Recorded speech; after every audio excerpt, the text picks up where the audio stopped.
বাংলাদেশের রাজনীতিতে জামায়াতে ইসলাম সম্ভবত একমাত্র দল যারা কখনো নিজেদের গুছিয়ে নেওয়ার সময় সুযোগ পায়নি। জামায়াত কখনো জোট করেছে, কখনো নিবন্ধন হারিয়েছে, কখনো আবার জামানত হারিয়েছে। তাই 90% মুসলমানের দেশে ইসলামপন্থী দল হিসেবে জামায়াতকে কি ব্যর্থ বলা যায়? স্বাধীনতার পর থেকে বর্তমান পর্যন্ত কোন নির্বাচনে জামায়াত কেমন করেছে তা দেখে নিন। স্বাধীনতার পর ধর্মনিরপেক্ষ সংবিধানের কারণে ধর্মভিত্তিক রাজনীতি নিষিদ্ধ ছিল। ফলে 1973 সালের প্রথম জাতীয় নির্বাচনে জামায়াতে ইসলামী অংশ নিতে পারেনি। তবে দৃশ্যপট পাল্টে যায় 1975 সালের পর। ধর্মভিত্তিক রাজনীতির ওপর নিষেধাজ্ঞা উঠে গেলে জামায়াত আবারও সক্রিয় হয়। দলটির নেতাকর্মীরা ফিরে আসার অনুমতি পান এবং 1979 সালের মে মাসে তৎকালীন জামায়াতে ইসলামীর অত্যন্ত প্রভাবশালী নেতা আব্বাস আলী খানের নেতৃত্বে তারা সংগঠিত হতে থাকে। কিন্তু কৌশলগত কারণে 1979 সালের দ্বিতীয় জাতীয় নির্বাচনে তারা সরাসরি নিজেদের নামে ভোট করেনি। সেবার ইসলামিক ডেমোক্রেটিক লীগ বা আইডিএল নামের ব্যানারে জোটবদ্ধ হয়ে নির্বাচন করে তারা। ওই নির্বাচনে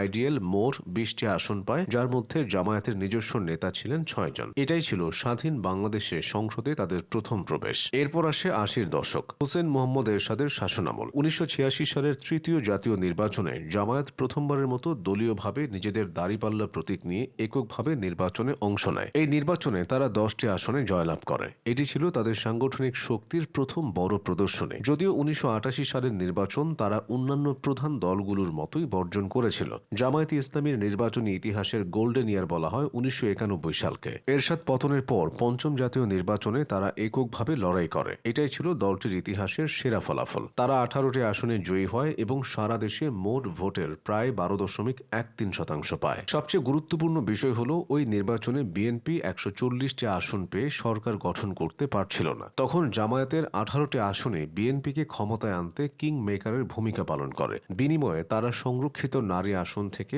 আরও 2 জন এমপি সংসদে পাঠায়। কিন্তু রাজনীতির চাকা ঘুরতে সময় নেয় না। মাত্র 5 বছরের ব্যবধানে জামায়াত বড় ধাক্কা খায়। 1996 সালের 15 ফেব্রুয়ারির বিতর্কিত নির্বাচন অন্যান্য দলের মতো তারাও বর্জন করে। কিন্তু আসল চিত্র দেখা যায় 1996 সালের জুনের নির্বাচনে, যেখানে 91 তারা 18টি আসন পেয়েছিল, সেখানে 96 তাদের আসন সংখ্যা কমে দাঁড়ায় মাত্র 3-এ। ভোটের হারও 12% থেকে কমে 8.61% নেমে আসে। এককভাবে তাদের জনসমর্থন কমতে শুরু করেছিল। এককভাবে সুবিধা করতে না পেরে 2001 সালে জামায়াত বিএনপির সাথে 4 দলীয় জোট গঠন করে। এই কৌশল তাদের জন্য লাভজনক হয়। 2001-এর নির্বাচনে জোটবদ্ধ হয়ে তারা 17টি আসন পায়। প্রথমবারের মতো স্বাধীন বাংলাদেশে জামায়াতের 2 জন নেতা মন্ত্রী হন। তবে জোটের কারণে কম আসনের লড়াই তাদের মোট ভোটের হার কমে 4.28% নেমে আসে। এরপর আসে 2008 সালের নির্বাচন। সেনা সমর্থিত তত্ত্বাবধায়ক সরকারের অধীনে এই নির্বাচনে আওয়ামী মহাজোটের ভূমিধস বিজয় হয়। 2008-এ জামায়াত মাত্র 2টি আসন পায়। এটি ছিল তাদের নির্বাচনী রাজনীতির অন্যতম